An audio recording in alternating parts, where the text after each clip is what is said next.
Bienvenidos amigos al mini MOOC denominado Diseño y Análisis de Representaciones Estadísticas.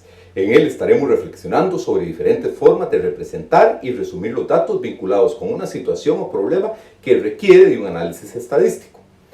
Debemos recordar que la estadística trabaja con grupos de datos vinculados con diferentes variables que provienen de las unidades estadísticas básicas o unidades elementales del estudio. El propósito de la disciplina consiste en describir los patrones de variabilidad de ellos en busca de comprender el mensaje que comunican en relación con el fenómeno que les dio origen.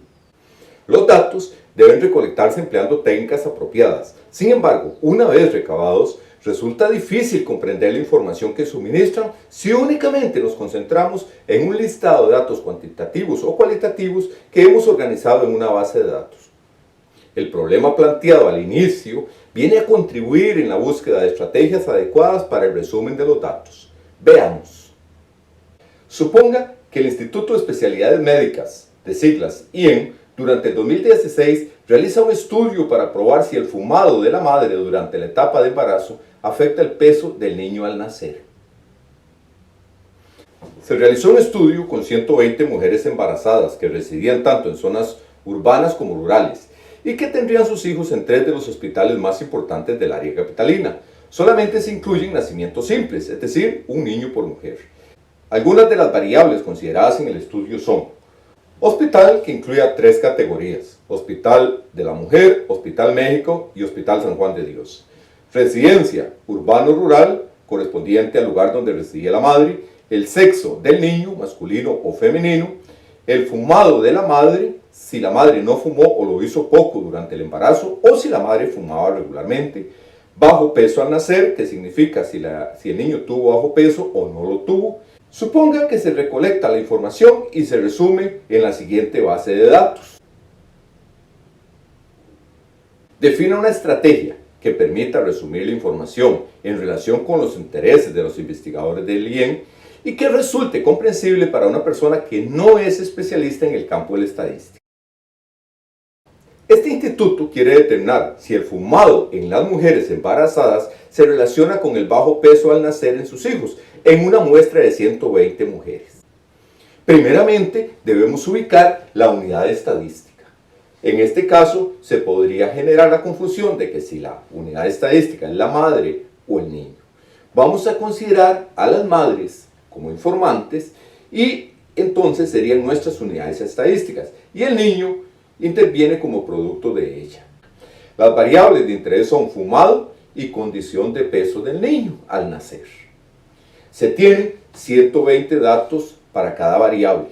Cuando observamos la base de datos encontramos que la primera madre incluida fumó y tuvo un niño con bajo peso. De la misma manera la segunda. Pero para organizar esta información de una manera simple se requiere hacer un conteo de datos, de manera que se relacionen las variables fumado con el bajo peso al nacer de los niños, tal como se muestra acá. De este modo, es posible realizar el conteo completo y obtener el cuadro que incluye la distribución de los nacimientos y los totales correspondientes para las dos variables. Sin embargo, para favorecer la lectura de parte de una persona cualquiera, se requiere incluir un título, fuente y otros elementos de interés, de manera que el cuadro se vuelva autosuficiente en cuanto al mensaje que comunica. En las madres no fumadoras se generaron 7 niños bajos de peso, mientras que las madres fumadoras fueron 14. Sin embargo, estos valores no resultan comparables debido a que los totales en cada grupo son diferentes. 78 es el total entre las madres no fumadoras contra 42 para las madres fumadoras. Para realizar comparaciones entre grupos de diferente tamaño, se requiere de una comparación relativa o porcentual. Es decir, entre las madres fumadoras y las no fumadoras se requiere determinar los porcentajes de niños con bajo peso y de esta manera realizar las comparaciones correspondientes. Matemáticamente, esto quiere decir que debemos comparar las razones 7 de 78 entre las madres no fumadoras y 14 de 42 en las madres fumadoras.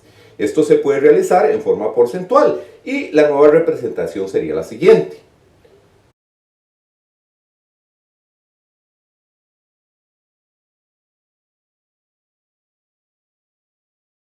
Con esta información resultan evidentes las diferencias entre las madres que no fumaron durante el embarazo. Solamente el 9% tuvo niños con bajo peso, mientras que entre las madres fumadoras este porcentaje fue de 33,3%.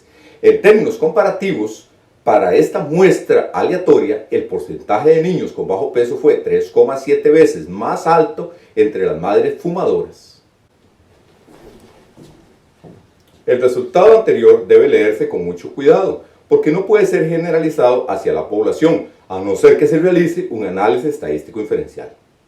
Por lo pronto, la conclusión debe realizarse sobre los 120 nacimientos observados en la muestra aleatoria. Desde el punto de vista didáctico, la solución de este problema va mucho más allá que la simple construcción de un cuadro estadístico, ya que interactúan diferentes procesos matemáticos. Resolver problemas, razonar y argumentar, la conexión con otras áreas matemáticas, como en este caso vimos muy bien con relaciones y álgebra, comunicar los resultados y, por supuesto, el proceso de representar. Todos ellos relacionados con los fundamentos del currículo costarricense vigente. Pero además aparece la conceptualización activa y la presencia de los ejes transversales, específicamente educación para la salud, por el enfoque que tiene el contexto en que estamos trabajando.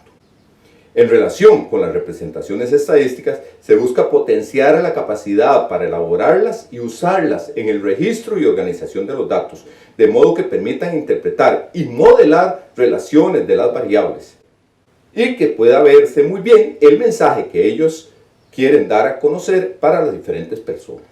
La construcción de una representación no puede verse como un fin en sí misma, sino como un medio para lograr el propósito previo. También pudimos valorar la importancia de utilizar comparaciones relativas, en este caso porcentuales, en los casos en que los datos absolutos no resultan comparables entre sí. Es muy importante que analice lo expuesto en el próximo video y que viene a complementar lo que hemos hecho acá, en términos de la forma que debería tener toda representación tabular. Los espero.